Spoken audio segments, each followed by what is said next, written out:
Yes, lads, joebiline here, and today I want to talk about the versus attack mode. Now, I'm recording this separately to the gameplay, but in the gameplay there's going to be a bunch of versus attack mode games that I've been playing so far. I wanted to record it separately just because I wanted to make sure we spoke clearly, and obviously when I'm recording and playing at the same time, I sometimes can go off topic and off track. So by doing this way, I've wrote up a load of notes about what I want to talk about, and it should be a lot better delivery for you guys, so do leave a like as always. And I do want to hear your thoughts below, your pros and cons.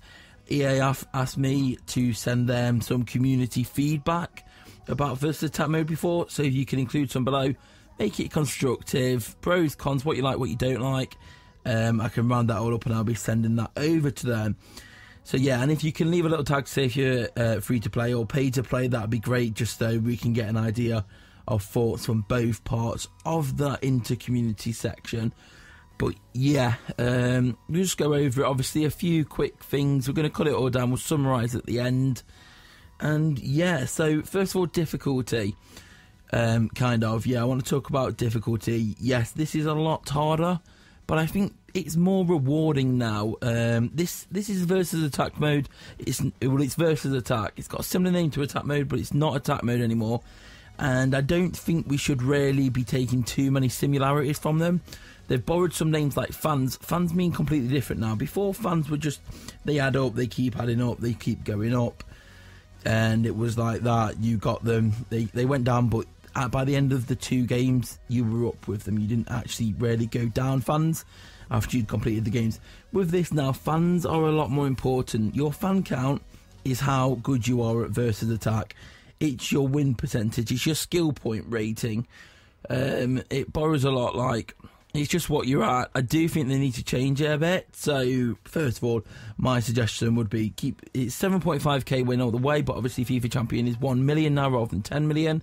And at the end of the weekly seasons, you don't go divisional demotion, you stay in that division you're on. You go back to the start of it. So, say you are in FIFA Champion and you're on 1.2 million fans. At that weekly reset, you'll go back down to 1 million, which is the start of FIFA Champion. The only way you'll go down divisions is if you lose a string of games. Now, with it, this 7.5k being all the way up and all the way down, it works because if you do lose a game, you're only then losing the 7.5. Like, say you reach FIFA Champion and you're playing for 50 at a time, you then lose 50k. So it works out the same, plus minus, and you can get there eventually by just playing.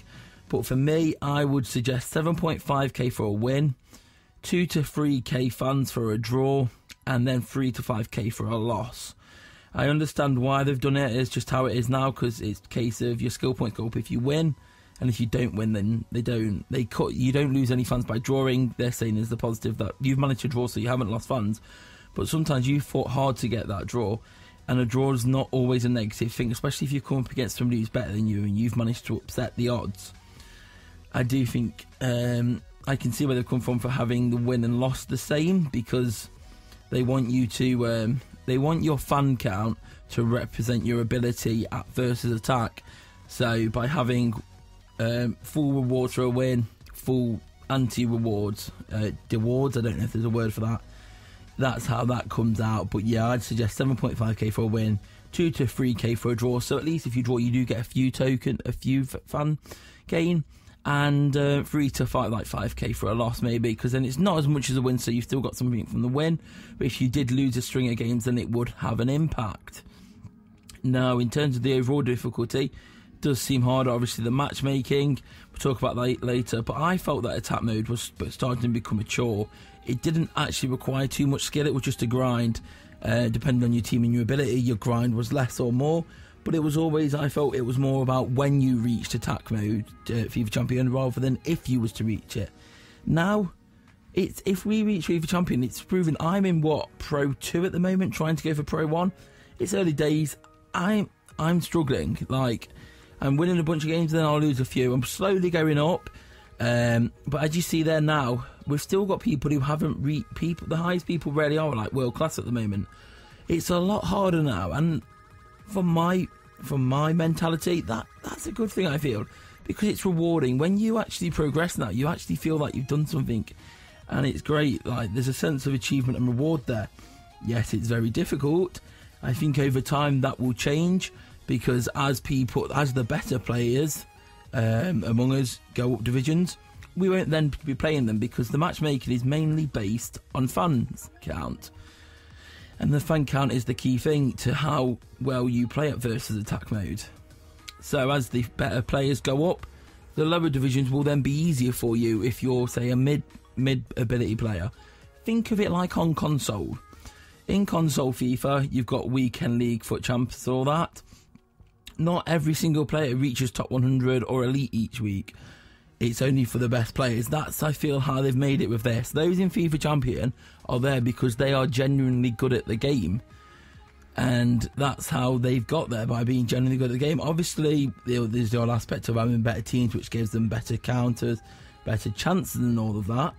But I do find in this one now, anywhere between plus to -5 overall opposition is pretty similar. Yeah, the high one will get a few extra great chances, but I think plus -5 you can still ease. Well, if you're good at the game and you've got good skill, then you can definitely come out with the W in them events. Like, my team's 103 rated, and I've been mainly matching up against people around 103 to 106, but I have been ranging anywhere between against 98 to 108, which is +5 either side. So although they've said the fan rating is the main driving factor for their new ELO system for matchmaking, they are using an ELO system which a lot of online competitive games use. It measures a bunch of things, fans, ratings, a bit of hidden things, but they said it's mainly fans, but I do think there might be like a plus or -5 overall there. I need to test that more because I've mainly just been using my main team, but over the next few days I'm going to play with lower rated teams and see if that affects who I come up against or not. So I'll report back on that in a few days once I've got a clearer conscience and see if there's maybe a trick to it. Maybe you can get yourself like a beast team, a low rated one, and then end up coming against lower players and it works better. We'll have to see. I'm looking forward to testing that out. But one thing EA have said is that they do know it's difficult at the moment, but they would rather it be difficult at the start and then balance it out, downscale it to make it easier for people, because if they make it easier and then more people start doing better, the community is going to react better to change if it's a positive change. If they had made it really easy at the start and then they thought, wait, this is too easy, it's not working as intended, we need to make it harder, people aren't going to be happy. They're like, what? Why is it so hard now? Why have they changed this? Take Carnival, for example. That first day, people were smashing it. It was such a really easy promo. And then the next day, they realised that people were able to do things, and then all of a sudden made it harder, and everyone was mad because it was a mad thing. Like, EA should have just admitted, all right, we made this easy, but that's it now. We've got to live with this. Let them have this promo how it is, and we'll retune the next promo. But let's not get into too much discussion on Carnival today. That's a while ago now. We've had many different promos instead. Since then, obviously, we don't know for sure the weekly divisional reward, what it is in terms of if you get extra plays in that pack or if it's just the tokens, the FIFA points, and the coins you see there. Maybe there's plays in there that would be cool. We don't know yet though. But yeah, as I said earlier, it's similar to the console weekend league. Not everyone reaches FIFA Champion. Those that do get more rewards. They have done the Blue Star style upgrade system, so it's not just like, oh, unless you reach FIFA Champ, you're not going to get the best player. There is a scaled rating for everyone at different ones, and as your player goes up, and as your team improves, and as you improve as a player, you then may get to the next level that you couldn't get to before. So I do think there's a lot more sense of progression now. It's difficult, frustrating, but it's only going to help you get better at the game. With the counters, obviously now there's less counters, and because they've introduced the new basics attack, which wasn't in before, which I welcome, to be fair. I think that even though the basic attacks where you start in your own half aren't always that useful from an aspect of scoring from, because you've got to run deep and waste time, at least it's not a counter, because you're getting these basic attacks instead of getting counters. So you've got to put it positive of that. And heck, if you don't fancy running from your own half, kick it out and go for your next chance. Similar to how some people do that for corners from kickoff. If you don't like the chance you get, kick it out and just move on to the next one. You'll waste less time than if you maybe spent 10 seconds trying to run the pitch and missed. Kick it out, you lose 3 seconds, you start your next attack, and maybe it's better one. You do that in 5 seconds, and you've gained 2 seconds and a goal. Heck, but that's a case of working with it, working what to do. One thing that does massively need changing is the counter icon. When you start a game, it's countered. That purple text is it's a very dark purple and the background's purple. It's very hard to see at times. I do think they need to... my suggestion would be to have it as a purple box with just whatever colour writing inside the purple box, so it's more in your face and clear. Similar to the purple boxes when you're in your formations. When it says counter there, that's a big purple box with grey or white text. Bring that into that so people can be aware. And on that subject as well, the formation selection needs to be longer. That 15 seconds is too short. I know they've kept it short, seeing as the versus attack is only itself 2 minutes long, so if your menu systems are almost as long as the game, but I do think maybe add 5-10 seconds or make it 20-25 seconds. I think that'll be enough time for people to select. Maybe they could introduce a favourites formation, so you can quickly check and you can click that and you'll have a preset of the formations that are your favourites to select to quickly.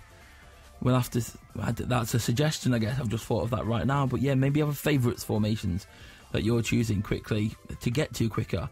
And it has been a few times where I've seen people saying when you try to select a formation with 5 seconds to go, it hasn't always registered to it. Maybe that's a server syncing issue they need to look into. Obviously, matchmaking has been a lot better over the weekend. They have improved a lot. They are still working on it, I believe. And I have seen some of your comments that some of you are still struggling. Me, personally, I've been getting games straight away now, so that's good. And if you can't connect at all, obviously I don't work for EA and I'm not part of the tech team, so I don't know.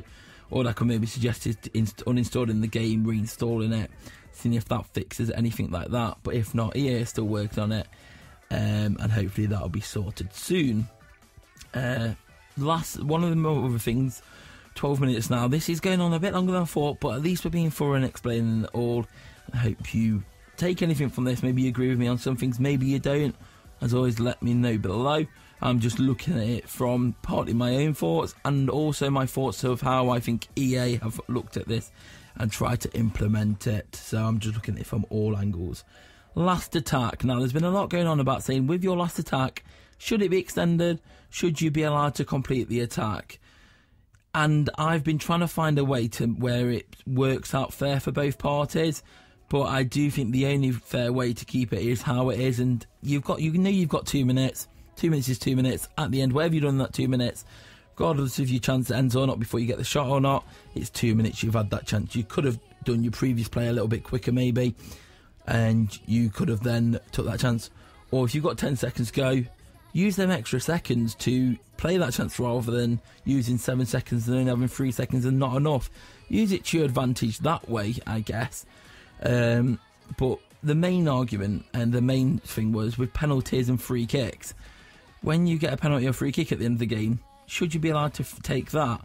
Now, yeah and no, because if your time gets extended to allow you to take a free kick or penalty at the end of the game, why do them free kicks and penalties get special circumstances and priority over a free kick that happened, say, a minute into the game?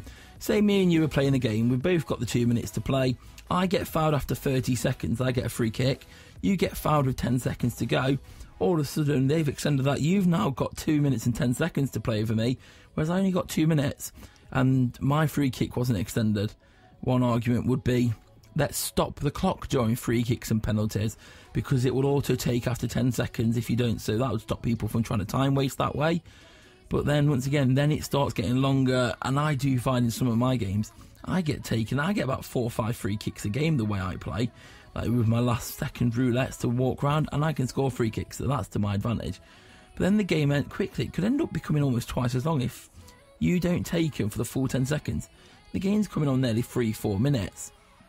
The only thing I would change in this is that I'd introduce a basketball style buzzer beater thing. So if you get your shot off before the clock goes, that should count if it goes in, because if your ball's in midair, you should buzzer beater it like basketball. It's nothing more annoying than getting your shot away and the clock going and it hasn't reached the net yet. Well, it reaches the net after the time runs out and it doesn't count because it wasn't pass the ball past the line within that. They need to introduce a buzzer beater system. So if you get your shot off before the seconds are up and it goes in after the seconds are up, it should still count that way. You never, whenever in any games you see where someone pulls up while the ball's mid-air, that's my take on that. It would be nice to have the last attacks completed or extended. I just don't see a way that's fair for both parties if someone's ended up getting longer seconds or better advantage because it happened at the end than the start. So that's my main thoughts on 3 or 4 main subjects of this. Just quickly summarise, I think it's a very good game mode and a fresh addition to the game. It's challenging and it's certainly helping me improve at the game. When I lose, it is frustrating, but I actually don't mind losing because it helps me get better at the game. It's part and parcel, and now when I lose, I actually care. Like, I'm annoyed I've lost. In the older attack mode, I let it autoplay. If I lost, I didn't care because it's just adding all up and being used for the sake of it. Now when I lose, I'm bothered. I'm like, all right, what did I do wrong there? Let me do this instead next game. Like I say, in attack mode, I was only playing attack mode recently when I was recording videos for you guys. Obviously, I like doing League versus League, and it's the same mode there. And I can't wait for versus attack to potentially come to League because I want to play League attack mode, well, versus attack with my friends. Very exciting, especially if we can bring it for tribute.